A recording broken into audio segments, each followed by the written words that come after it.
In an age flooded with information, opinions, and viral misinformation, critical thinking has never been more essential or more endangered. It's not just a skill for academics or scientists, it's something we all need to navigate everyday life, make better decisions, and engage with the world more thoughtfully, compassionately. But what does it really mean to think critically? And how do we practice and promote critical thinking in a world that often rewards outrage over insight? Today's guest, Dr. Bo Bennett, is someone who spent a career thinking about these questions and helping others to think better too. Bo is a social psychologist, entrepreneur, author of over a dozen books, screenwriter, adjunct professor, and a longtime advocate of humanism and rational thought. From running internet businesses to hosting podcasts and writing on the science of positive humanism, Bo brings a unique blend of scientific insight, personal integrity, and a dash of humour to everything he does. In this episode, we'll explore how we can foster critical thinking in ourselves and others, and why it's more than just identifying fallacies. It's about cultivating intellectual humility, curiosity, and care. Dr. Bo Bennett, thank you for joining us on Humanism Now. Thank you for having me, James. I appreciate it. So let's start with the basics. What is critical thinking and why does it matter in our everyday lives? Critical thinking, you could think of that as taking your thinking to a new level. It's more about active thinking than passive thinking, which is what we often do on a regular basis. Critical thinking is really activating that cognitive ability that we all have that we choose not to in most cases, or we just ignore. It's kind of, in a way, questioning everything that's important to us. And it's important to distinguish the difference between regular day-to-day thought where strong cognitive abilities are not that important, and critical thinking really isn't that important. Like when we go throughout our day, when we're driving a car, when we're shopping for groceries, this is where we can kind of go into auto mode, let our passive thought and our brain work the way that it wants to work. It wants to conserve energy. But it's important to activate that critical thinking, that next level, that purposeful thought when we encounter important questions, decisions, when we encounter information that we have to choose to accept or not. That's when we need to activate that critical thinking. So is this very similar to the idea of System 1 and System 2 thinking that was popularized by Kahneman? Yes, that's exactly what it is. The System 1 thinking is the passive. System 2 is the active type of thinking. And that's where you could find cognitive abilities or critical thinking in that System 2. It's just another name for it. And yes, they do a pretty good job in describing that in their book, Fast and Slow Thinking. So what first drew you to the practice of critical thinking? I guess going way back, not too far back, maybe about 20 years or so, an associate of mine brought me a book by Lee Strobel called At the Beginning of Faith, The End of Faith. I forgot exactly what it was called, but basically he was a born-again Christian and he wanted to introduce me to Jesus. So he gave me this book, and I grew up Catholic. So I always kind of believed in a God, but never really thought much about it. I was kind of one of those cultural Catholics, yeah, sure, there's a God, whatever, because that's what I was taught my whole life. But then when I read the book as kind of like a favor to him, also, I have to admit that I was curious when he was so passionate about this idea. I started to read it, and boy, there were so many red flags that came up. And I said, something is wrong here. I don't know what, but it sounds good, but there's just something wrong. And that kind of sparked this whole path that I went on. And that led to me creating an online debate board, because I'm kind of like a programmer by trade and with websites. So I created an online debate board where I started talking about God and having people of all different faiths and no faith get together and debate the topic. And it was fascinating reading those posts, and I started interacting as well. And I realized that there's something going on, because so many people were saying these things that sounded great. It really sounded convincing, but it couldn't possibly be true because there are so many conflicting ideas going on. Like everything couldn't be true. You had to take like one or the other. Like one person's God was true or another person, but everybody was so convinced. So I knew that something was going on and I wanted to get to the bottom of it. And that really led me down the road of critical thinking and the whole concept of logical fallacies, cognitive biases, how you can manipulate people with language, how you could use language to sell an idea that's completely not true, all the different forms of lying, like purposeful lying. There was a lot of things going on that I wanted to get to the bottom of, and that's where the journey began. Yeah, that's very interesting. And so I know you write a lot about fallacies and faulty reasoning. And I wondered, what are the most common fallacies that you see and that we should be alert to, particularly in the media or in these debates? Sure, yeah. In my book, Logically Fallacious, I actually have a section on, I believe it's the top 25 most common fallacies in like language learning in a sense. Like when we learn a language, there's a good idea to learn the top 80% of all the words used in the language, and you master that, and then you're in a good spot. Similarly, with logical fallacies, there are hundreds of them, maybe even thousands if you go into like variations and unnamed fallacies. But if you learn like 25, you're going to know virtually, I would guess, closer to 90% of the fallacies used, because a lot of the main fallacies, they have variations that do have their own names, but they're just slightly different for slightly different reasons. I'll give you one example. One is the appeal to authority. This is a big one. You see this a lot. Somebody will say, this person, a doctor, whomever, who has been studying vaccines all his life, says that vaccines cause autism, therefore it's true.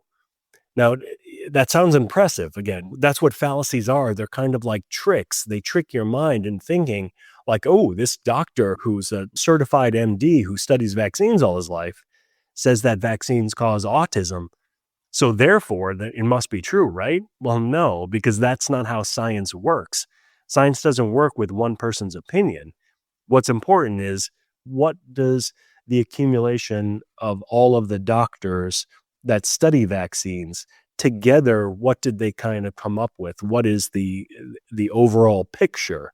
That's what's most important when it comes to science, not the opinion of one. But we hear this all the time, and that's what's referred to as the appeal to authority. Another common one is the straw man. That's when somebody will make an argument, and then somebody will either rephrase the argument to something that's a lot easier to take down, or they will just address the argument as if the person made another argument, like a stupid argument that they wouldn't actually make. So then if you're not closely paying attention, you don't remember what the other person actually said, what the argument that they made.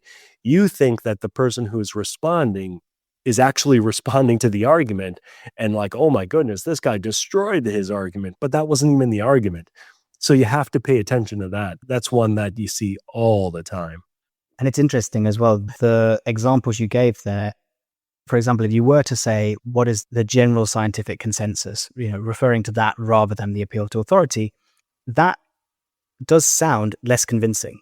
It's less of a compelling story. And I like your description of these fallacies as tricks, because they are very simple heuristics that we can go, okay, this person has an authority, they've said this, there's the logical fallacy, therefore it must be true.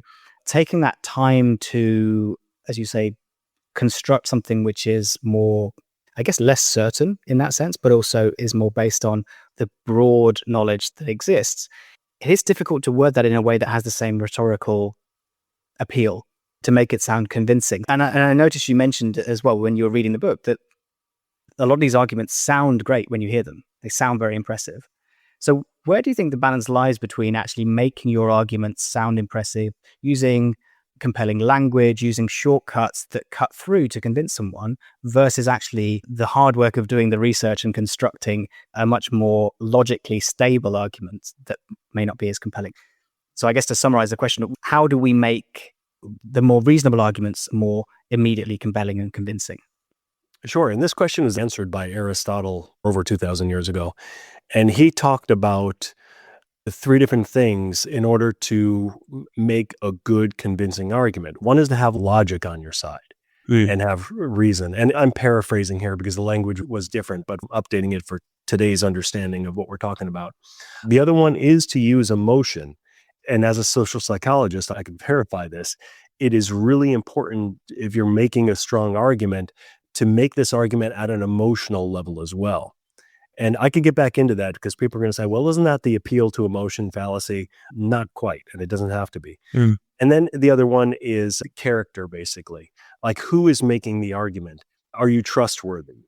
Can you build yourself up in a way where people will believe you act? So it's the character, it's the emotion, and the logic. You put the three of those together and you have the formula for what is and can be an extremely strong argument. And this is assuming rationality in the average person. There's a whole nother aspect of it where we could get into cult psychology and how people are manipulated. And they're not manipulated by these things, but the appearance of these things. But that's, a whole different podcast. But when we're talking about emotion, I want to get back to that. Yeah. People will often say, well, you're just appealing to emotion. That's a logical fallacy. It is when you use emotion in place of logic, not when you use it in addition to logic. A good example, I think, is the commercials that you see on TV that get me every single time when I start crying when I see it, so I shut it off, is with the pets, the abused pets, the homeless pets. I mean, they make a compelling argument, like it is true, and they'll give you a statistic about how many pets are like abused and don't have homes, and it's growing or whatever. And these are actual facts, and that's what you want to know. And then they show you pictures of these adorable dogs and cats. And it's just so sad. So it gets you on the emotional level as well. So you have the logic, you have the statistics, you have the data, and then they hit you with that emotional appeal. And not the fallacious emotional appeal, the good emotional appeal, one that's consistent with the logic. And then, of course, if it's an organization, like a respectable organization that you've heard of for decades, they've got the character as well. You trust the message, where it's coming from, the messenger, in a sense. So that's like a really good combination. It becomes fallacious when you just throw out there, like you show a picture of a dolphin fetus and it looks like a baby human. You've seen that done before when somebody kind of tricked a pro-life person and showed a picture of a dolphin fetus and said, this is a human being. This is something you want to kill? Like, yeah, that's a human being. How could you possibly? And then, no, that's not even a human being. That's a dolphin. But the point is, they will show you something and there's no argument behind it. There's no argument like a pro-life argument. It's just, boom, here's a picture of a fetus, and this is our argument right here.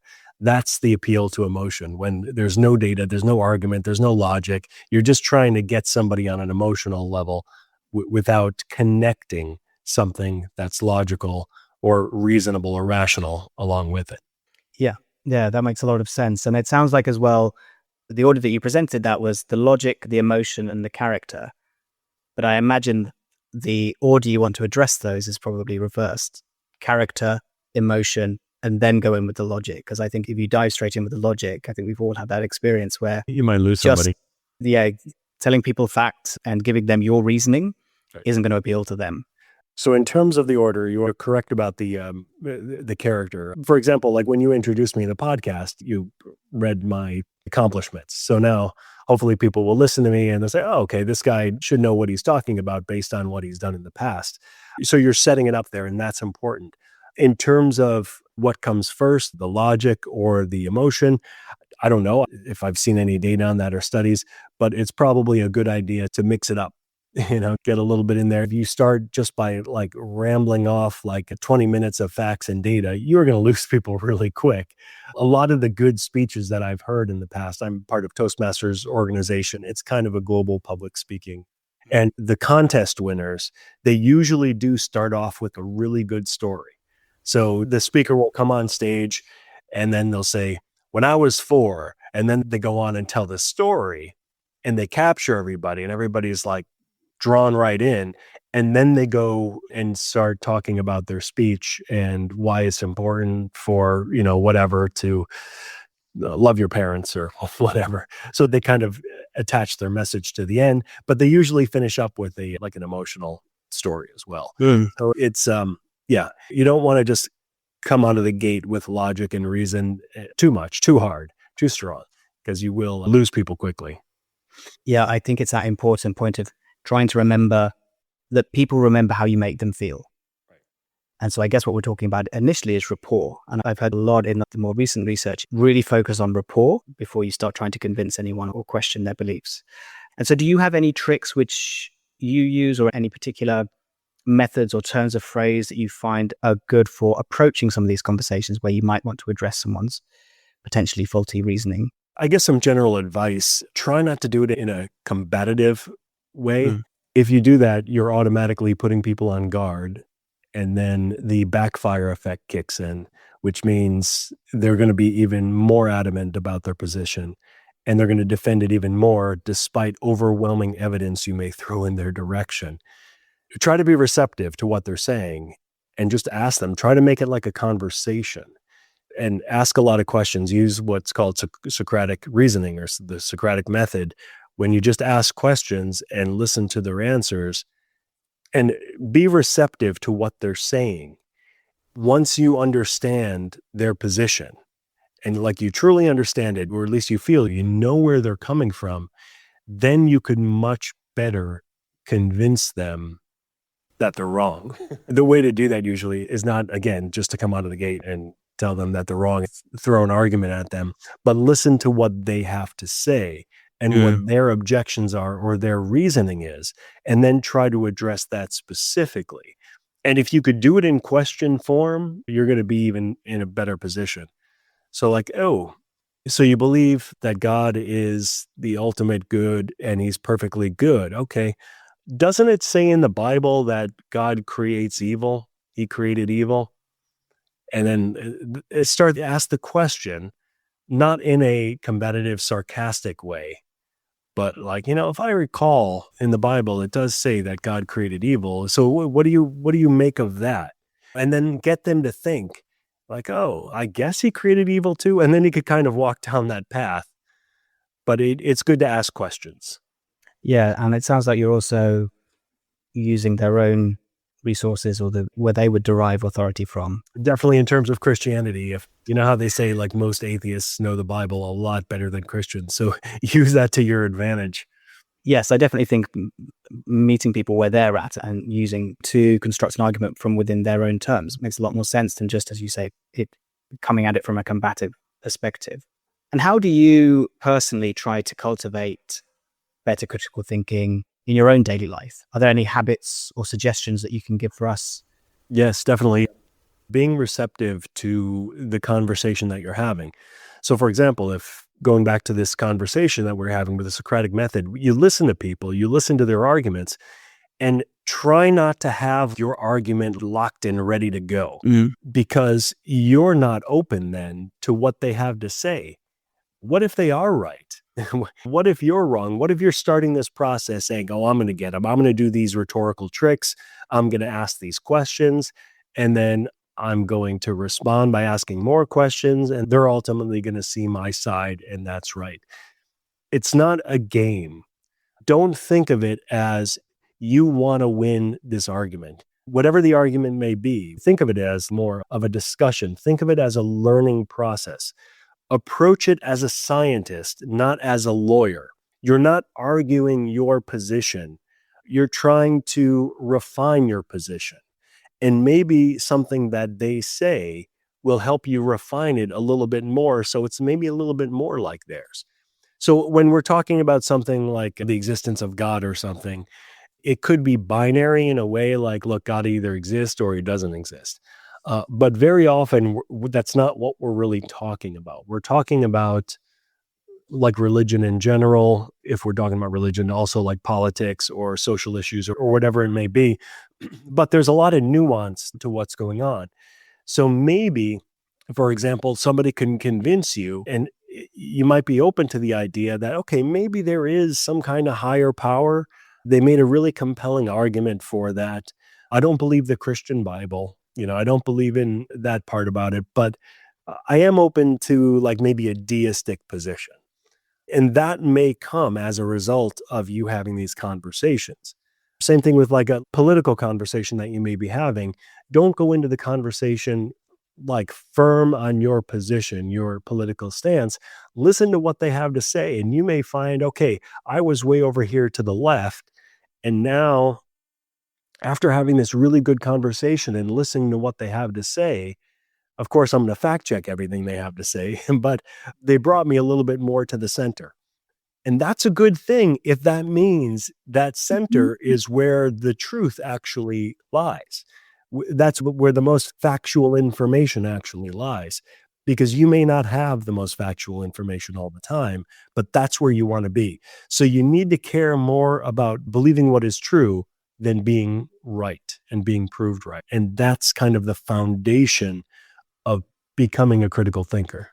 You see it all of the time as well with political debates or any debate that's on TV now. And I think especially when you do see the religious debates when they happen, not dialogue, which is a slightly different area, but where it is that debate, that people go in, as you say, with this very binary view and also unload all their assumptions of the other side immediately and don't actually listen. I think it's such an important practice to really understand what the nuances of someone's opinion and where their position and their levels of certainty. They may not be 100% certain on something. It's sometimes a good practice to put a figure on that. Are you at 100% or are you at 90% that you believe in this position before you go into trying to deconstruct it? Because you're right. I mean, you have to use the right tools in your tool belt or find the right arguments depending on where they're actually at, rather than what happens a lot of the time is that people are rehashing previous debates that they've had because they assume that their opinion will be the same. So I think that's really interesting. And I love as well, it sounds like you've been very much involved in the atheist debates for a long time. But I'm wondering, as humanists, we often pride ourselves as being rational. But do you think we sometimes also fall short when it comes to practicing true critical thinking? And are there any particular fallacies that you think, atheists or humanists are potentially more prone to sometimes falling back on? Well, I think atheists or humanists, we may think that because we made the right decision about one topic and we really researched one topic, and most of us have come out of religion, although there's a small percentage of people who are never religious. But especially those of us who came out of religion, there was a long journey usually of critical thinking in this process where we found out what was wrong and we made it right. And now we're thinking more clearly and thinking better. And we have this assumption that because we did it under the realm of religion, that in every other subject we're right as well. So we think that we did all the work essentially with the topic of religion, and we think that's all that same work applies to politics and social issues. And the fact it doesn't, and that's a huge mistake. And I see this all the time in the humanist community, especially when all of a sudden everybody's expert on political issues and social issues. And from a scientific perspective, they're very often very wrong. And it bothers me. And I think that's what everybody needs to understand, that if you did all the work in religion, you need to do all the work in social issues and all the work in politics as well. It doesn't carry over. So you're no more clever, smarter, wiser than your religious counterpart on politics or social issues. So don't assume that you are. I want to address one other thing too, the last question, when we're talking about like debating, going back and forth, that there is a performative issue. There's a performative aspect to this, and that gets in the way of critical thinking, and that gets in the way of truth. When you see debates on the internet, like call-in shows with atheist versus Christian, or political shows or whatever, like you turn on Fox News channel and they bring in a liberal, or MSNBC and they bring in a conservative, it doesn't matter. There's a major performative issue here. Like the hosts aren't going to say, oh, really? I didn't understand that. Okay, I understand your position better now. You're right about that. You're not going to hear that. It's all about gotcha, the ratings and the zappy lines that they're going to tweet and they're going to cut and paste and make a 5-second video and they're going to play it everywhere, the viral views. That's what it's all about. And that annoys me a lot too, because it's people who are into critical thinking and want to know the truth. A lot of times they just want to feel good. They want to get that rush of adrenaline when they own the other side by saying something clever that they think is clever. But that's not the right path to critical thinking. So if you want to be a performer, go ahead and be a performer, but don't think that you're some master at critical thinking. The true critical thinkers, the ones who think the best, most of the time you probably don't even know where they stand on all these issues, because the fact is they're probably moderates in every aspect of life, because that's kind of where the truth tends to be. It tends to be more in the middle. Not everything, of course, like there are issues like slavery, but I don't want to get into that. But for the most part, whenever you hear extreme positions, the truth tends to kind of be somewhere in the middle. And most people who are performers, they're not interested in the middle, because that's not where the hits come. That's not where all the clicks come from. They wouldn't want to be on the edges. Do you think there's a place for that more performative side of debate? And as you say, these, short form videos that's just getting across, this is the very, headline bullet point description of one side, and here's the bullet point description of the other side, at least to get people engaged with issues? Or do you think it really is unhelpful? Well, I think you're going to get them engaged, but at what cost? Usually when you do the bullet points, it's not a nuanced representation of their position. Even in this conversation we're having, I'm sure you could pick out like a couple lines that make me sound like an extremist in some sense. But if you want to do that to get clicks and to get people to watch, that's kind of like a marketing strategy. But we need to acknowledge that whatever I said, those like the couple things that were extreme weren't representative of our whole conversation. And you see that a lot on the internet, and like a YouTube video is like the headline will be something crazy. And you're like, oh, Jesus, and what this person say? And then you press play and it's like, well, they didn't say that. I mean, they technically said those words, but that's not what they meant, or that's not what the overall message was. And that's just like marketing, clickbait, and whatever your view is on that, it's more of a marketing thing or an ethical thing even. But I think like the important part of critical thinking for that is to understand that when you see the headlines, when you see these 10-second clips or something, that you have to understand that's almost certainly not representative of the actual position that the person holds.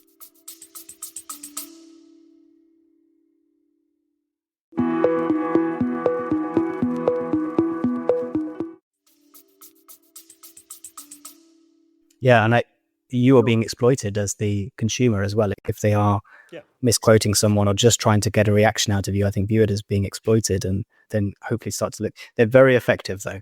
That's the challenge. I do want to return to one point before we wrap up. Obviously, you mentioned about, and I think it's very wise as well, to really have that acceptance that, just because you've done a lot of research in one area doesn't mean that you necessarily have better reasoning or have done the research or are more knowledgeable in every area. There are some things you say where the debate has been won already. You gave the example of slavery. We don't need to rehash these debates, but that does raise the question for something. Let's give the example of climate change, or man-made, that climate change is man-made, where the overwhelming consensus research evidence is that man-made climate change is real and something that needs to be addressed. But what that tends to mean then is if you want to hold the counter-opinion, the average climate change skeptic actually comes with a lot more research. They'll be able to draw more evidence because they will have had to do the work in order to hold a conversation in this area. And for the average person who believes in climate change, probably hasn't done that. So actually you come a little bit outgunned to these debates. How would you suggest approaching that, where someone could be maybe a conspiracy theorist, or again, someone who's denying something that seems to be pretty well proven? They're coming with lots of supposed facts and studies and papers, or again, evidence that they can draw on, and you don't have those resources. How would you approach that, or try to encourage critical thinking in that scenario? Well, I would basically talk to them about the scientific process and see if they agree with the scientific process, and explain to them how meta-analyses work, how the abundance of data in a certain topic, how that is so much more important than like one or two simple reports. Explain to them, like when people do research, that there are many flaws with individual studies that are usually taken into consideration when you look at the whole body of research. So kind of talk them through the scientific process Yeah.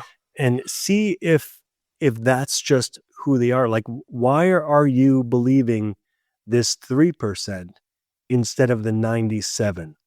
Like, help me understand why you believe this 3% and not the 97%.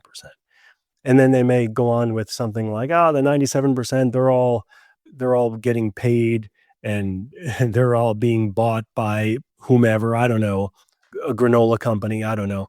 And then you get asked this question, well, why isn't your 3% being bought? Yeah, it says right there, sponsored by Mobil Oil, like on one of your 3%.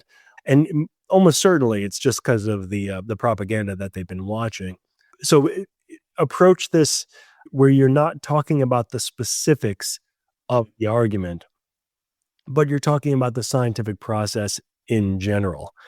And I think that a lot of people have a difficulty with that because they don't trust science. They don't trust scientists to address scientific issues, which raises the question, if you don't trust scientists on scientific issues, who do you trust? Who is in a better position to address these concerns and answer these questions than specialists in that scientific field? And they don't quite get that. They're saying, well, I believe this politician. Why in the world would you believe this politician on a scientific issue that they know absolutely nothing about besides the YouTube videos that they watched? So if we try to get them to understand the importance of sources and let them see how they're basically not being reasonable by picking and selecting a very small percentage of sources as opposed to the full body. And they're not applying the same standards, the critical standards that they apply to the 97% to their 3%. If you do that, you might not convince them, but at least you're heading in the right direction. And what's best about this is you don't have to know about every single subject. Like you mentioned, they're going to have tons of research at their disposal because they need that in order to make this argument that goes against the popular understanding of the world. And so the same thing applies not just to climate change, but to flat earthers. They're always going to come up with some kind of incredibly scientific, detailed argument that you probably won't even understand, but you don't have to understand it. You just have to explain to them of basically how science works. And if they accept it, then you've done your job. And I imagine it's very rare to come away from these conversations having changed someone's mind 180, that they've completely accepted your point of view. What's your advice for how you should aim to respectfully step away from these conversations once you've engaged them? What's a good point at which you might say, okay, let's kind of leave it there and let them, maybe do some of the self-reflection after that point? Yeah, I think you need to be good at reading people and see if you could see the metaphorical gears turning, and if they seem to really be thinking about it, and if you seem to have reached them at some level, then it's probably, that's fantastic. I think that's the best you could hope for. Like you said, you can't expect them to come around and say, oh, okay, I get it now. I believe in climate change now, or I don't believe in God anymore, or whatever. That's not going to happen. It just doesn't. But if you put some good seeds of thought in their mind, that's a really good start. And also it depends on your ability or one's ability to tolerate these kind of conversations. My ability to tolerate conversations on certain topics has gone away. Like, I cannot have flat earth conversations with anybody. I just can't anymore. There's some topics that are just so foolish that I have no patience. I don't want to engage. I don't want to get started with it. Just forget about it. But there are other ones that are much more important. But most of the time, what I like to do personally is talk to people about critical thinking and the thought process. And I like to keep this typically so they could, if they learn how to think correctly, and if they understand the importance of critical thinking, they will start to apply that to all areas of their life, religious, political, and social. And that's like the best that you could hope for. Not telling people what to think about certain issues, but telling them how to think. And if our listeners would like to find out more about your work in this area, what's the best place to discover more about your work?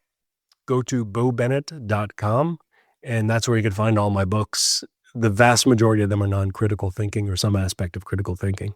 Wonderful. And just before we go, Bo, our standard closing question, which is very apt for you and your line of work. What's something which you've changed your mind on recently, and what inspired that change? I think the best way to answer this, I was thinking about a couple of different things, and I could have talked about like when I changed my mind about religion a while ago, but I think something more interesting is pretty much every day. And I'll tell you what I mean by that. Ever since I've been using ChatGPT to fact check things, when I see a post that I agree with, because often people don't see posts that they disagree with because most of their feeds have information that they want to see and that they agree with. So it's usually something that aligns with their political, social, or religious ideologies. I get these very often, and I won't mention any outlets, but just like memes, political memes that come in. And when I read them, I'm kind of outraged. I'm like, oh my goodness, how could this happen? This is horrible. Our country's falling apart. But then I will save the image. I'll upload it to ChatGPT. And I usually use the O3 version, which kind of takes like 2 minutes for deep research. And I just type fact check. And then after like 2 minutes or so, ChatGPT will have a nice page summary of all of the claims made and what's actually the case. And I would say 95% of the time, the truth is nowhere near what the meme claims. The meme just tries to enrage you. And it's a sort of the truth, like not so it's a lie, but it's basically very deceptive in that it leaves out key facts that when you put those facts back in, it's like, oh, this isn't a big deal. I mean, maybe it's disturbing, but it's nowhere near as disturbing the meme initially claimed to be. So essentially, I form an opinion like everybody does. When they read that, you're like, this is crazy.